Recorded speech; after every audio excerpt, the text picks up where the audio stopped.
welcome to Cali Formula 1. My name is Jojo Joseph, coming to you from San Diego, California.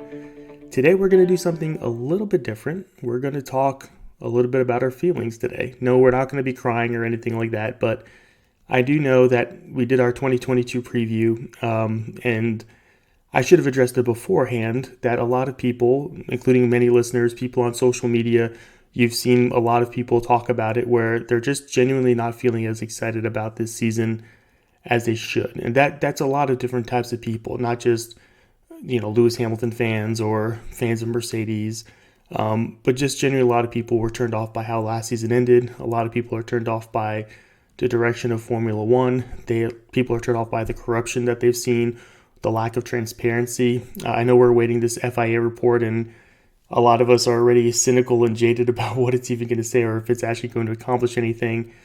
And it's hard to look and say, how am I going to enjoy this season? How am I going to go through this season with that joy that we've all had watching Formula One, with the excitement that we've had, knowing that these things do happen? So I'm going to kind of just talk about today, just kind of go a little bit off topic from usual topics and just kind of talk about why we should watch Formula One, why it's still a good sport. And even through all its flaws, it's kind of important for all of us to be there for the sport. For those of you who've listened to this before, I'm going to regurgitate to all the new listeners where I fell in love with Formula One. Back in 2012, I was going through a terrible divorce. I was hating life more than usual, I should say.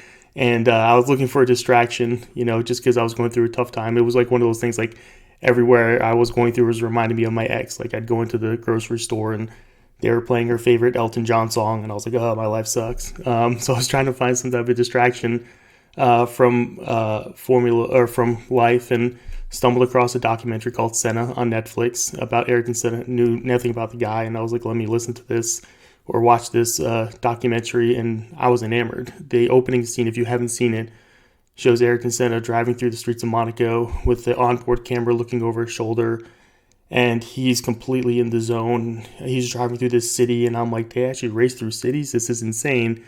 And he's just, he's reacting in a way that I could never react, even with as much practice in the world. And I was just completely hooked, and I'm like, I have to watch this sport. And that weekend, I happened to catch the Chinese Grand Prix. Nico Rosberg won. I still remember that. But I was drawn to two drivers. The first one was Fernando Alonso because he was in a Ferrari and everyone was talking him up, how he was great. But there was a second driver named Lewis Hamilton. And I looked at Lewis Hamilton and I was like, oh, let me look at him. And they're like, oh, well, he's the only black driver. And I was like, well, I kind of relate. I'm not black, but I relate to the fact that he's a minority. And for some of you, that doesn't matter. But for me, it kind of does. And, they talked about his background, and he didn't come from a rich background like all these other drivers. And I'm like, I could relate to that. And he had a lot of adversity getting to where he needed to be, and a lot of people judged him. And he dealt with his fair amount of bull, to say the least. His father worked 3 jobs. So I was like, I'm really drawn to this guy. I think that he's really cool. And then I went to Ohio State, or the Ohio State for you American listeners who want to hate me and want to delete this podcast now. But yes, I went to the Ohio State, but he had a red and silver car, which is their color. So I was kind of like, you know what, I want to watch this guy, and I'm going to pay attention to him. And he rapidly became one of my favorite drivers, and then my favorite driver by far. And then, I was pretty lucky because he ended up at Mercedes the year after that, and then in 2014 started his dominance. He was already a phenomenal driver, and he was already having a phenomenal career, but when he got to Mercedes, just did some pretty amazing things. And you get to see just some of these moments, whether it was live, which I've been very lucky to see live, or, on television, waking up early, 6 a.m., 5 a.m., sometimes even 4 a.m. in California to watch races. It can be pretty fun. I'm a morning person, but it is kind of fun to get up and get your blood pumping. And it was just something about Formula One that really drew me to the sport. There's car racing here in America. There's NASCAR and there's Indy, and those in and of itself are fun. And there's other great sports like the NBA and the NFL. But for Formula One, I was just really drawn to the fact that there was these guys who were pushing the limits of a machine in ways that you can't even fathom. And sometimes when you watch on television, it just doesn't show just how insane it is. I know it's a privilege to go to a Formula One race, and when you see them live and you see them make these turns and go down the straights, and your eyes just don't believe what you're seeing. And I think that really, I wish everyone could see it live in person because it's just flat out amazing. But to sit there and watch and say, wow, like they're able to drive this fast and they're able to pull the maneuvers they do. They're able to think ahead the way that they do and just keep calm under pressure, hear them on the radio talking. It just really, to me, it just really spoke to me. I was like, this is insane. This is so much fun. Like, I don't know why everyone else isn't watching it. I wish everyone else would watch it. And, for many years, I'd sit there and I'd post stories on Instagram, and I would, kind of post on Twitter, and, it's kind of like speaking into a void for a very long time. For those of you who are American fans going way back when, you would understand it was like talking into a void. Very few people would actually sit there and be like, wow, this is cool. And even to the point like Formula One didn't even have the social media presence that it did. So I would end up taking video with my camera phone and posting it on Instagram and Twitter. And people would be like, oh, that's pretty cool. But then they're like, I'm not going to get up and watch this. Or, you could just post about it or talk about it and that'll be fine. And so for me, it was just for a very long time, it was my own little special hobby, I guess. I would sit there and just kind of enjoy it for myself. And everyone thought I was kind of weird, and friends would sit there and kind of be like, okay, that's good for you. Once in a while, you'd run into someone who would recognize your Lewis Hamilton hat or something along those lines, and you'd have a conversation, but that was, by and large, not very often. And then, things started to change a little bit. I think, when you do have that Netflix show, that did bring in a ton of people, Drive to Survive. You saw Formula One change how they started marketing themselves. They started doing great social media work. They started including the teams. They didn't used to do that before. The teams would not be able to show Formula One footage, believe it or not, when they would post stuff. So there's always this like dearth of information. It was hard to find stuff on people. But between the teams being able to show Formula One actual events and actual races, and then them investing heavily in marketing, and then Formula One themselves building out their social media brand, and then of course the culmination of that, which is Netflix, you started seeing more people pay attention. People started to say, hey, I know that guy, or hey, I know that team, or people would come up and say like, hey, I saw that show. It's, it looks pretty interesting. I might actually watch a race or two. And so it was awesome. It was really awesome just to see so many people get into the sport, and they got to experience the same thing I did. I hate people who gatekeep. I got to say this real quick. And so if you're one of those people that says, I hate the new fans and I hate the people who came because of Drive to Survive, you could just pack it up and get the heck out of here, to be honest with you, because we don't want you around here. I'm one of those people where I was for so long wanted people to watch the sport. And I think that's really cool that people are actually watching the sport. They may not like your favorite driver. They may not understand the sport the way that you do, or they may have completely different opinions or seeing things, and that's totally fine. The fact is they're watching it and they're paying attention to it, and that's great. Even things like, I was joking. I bought tickets for the United States Grand Prix, and I was, in 2015, I got free tickets to go to a Grand Prix. I got to go for free because I was a military veteran and they gave veterans free tickets. And I laugh about that now because now it's like, it's so hard to even get a ticket. Back then, they were legitimately worried that they were not going to sell out. And so, I sit there and say, I can complain to be like, well, back in the day, I could go for free, but I'd rather now have that thrill of, am I going to get tickets for the event? Because it means that it's catching on and that people are into it and they're loving it. And it's more people interact with and talk to.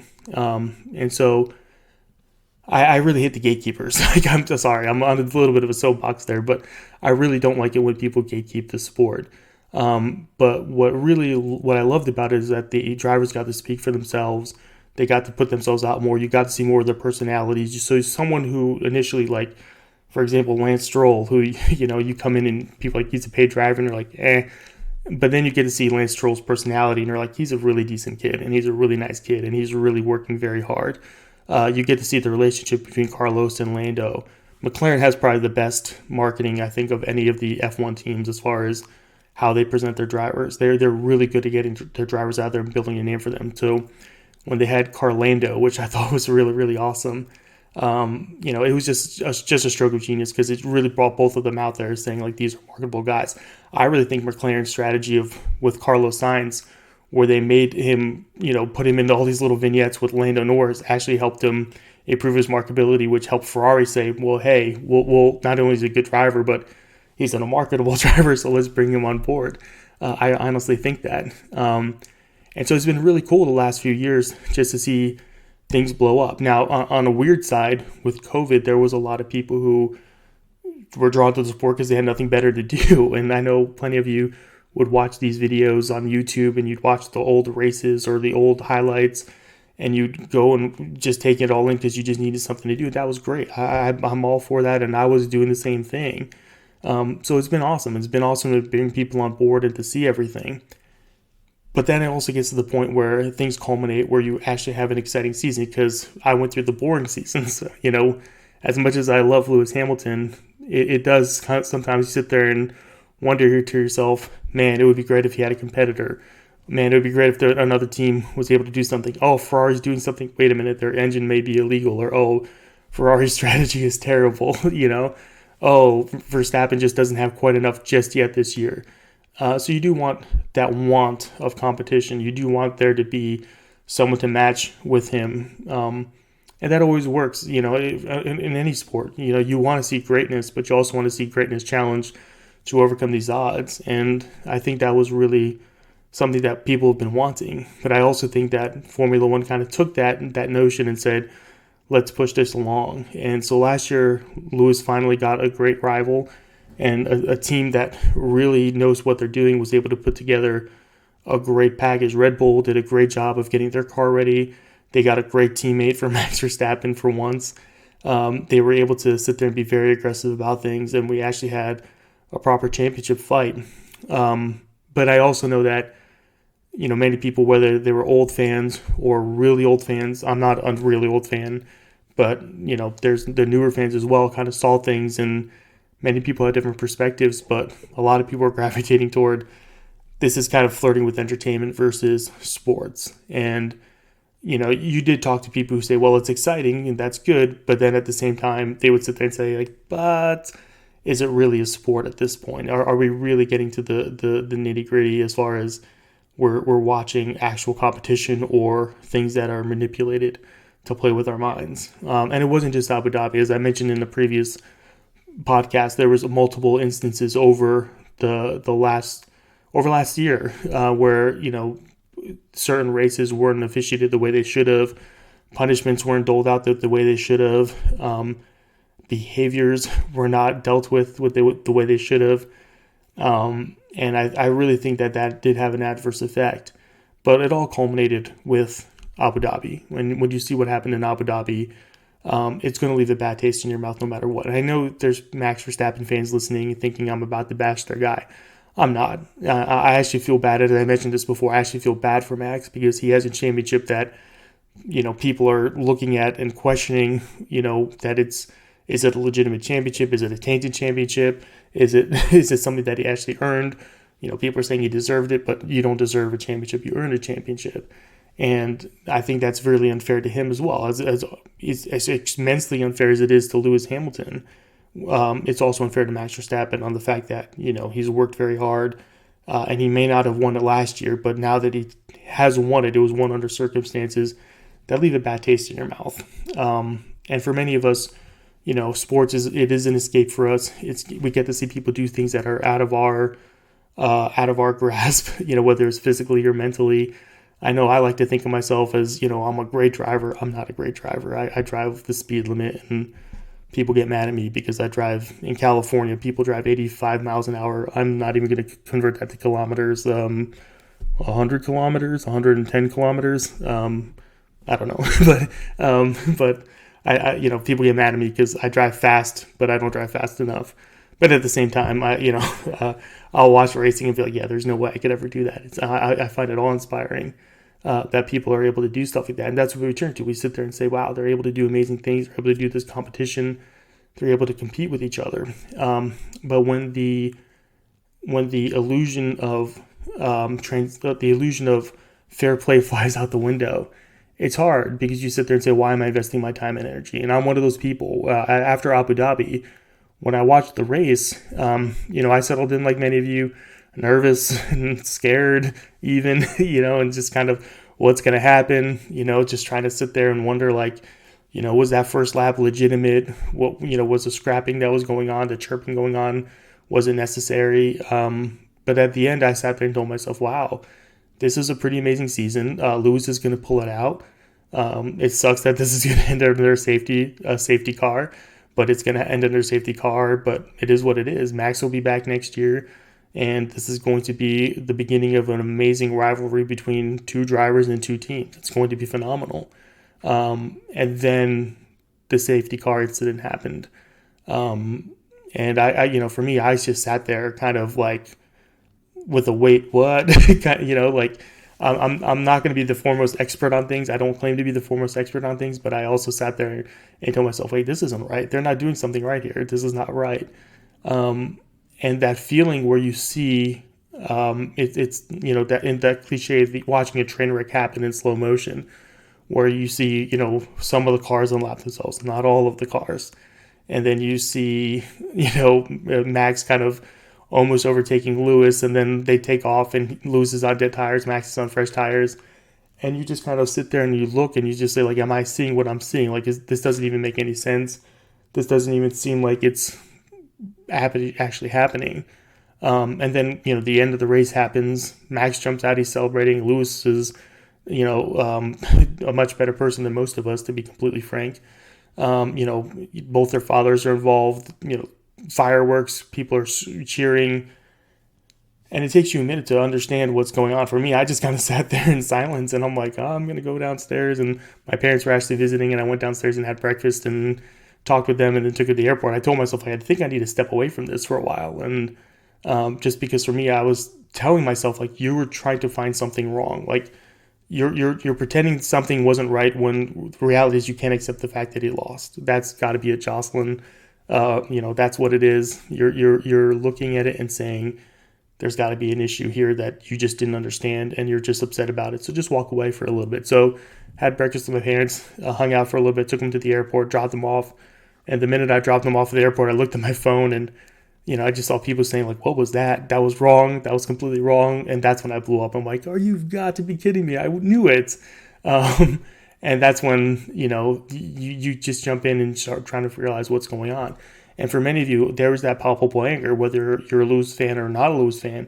You were angry. You were either angry because you didn't think that Lewis should have lost, or you're angry because you were thinking that, Max his championship was being degraded. And I don't think the FIA helped, because they sat there and did this whole ceremony where they tried to do a championship without actually answering. And then the crazy statement where they blamed the fans for misunderstanding, and then they went MIA for a little bit. And I think that leaves a sour taste in your mouth. But you also have to sit there and say to yourself, like, what's the point? Like, you saw how they manipulated the race. You saw how they weren't honest about it. You saw that the commentators, most of them, have not done a good job of standing up for this and not being on top of this. It's only been because of fans like you.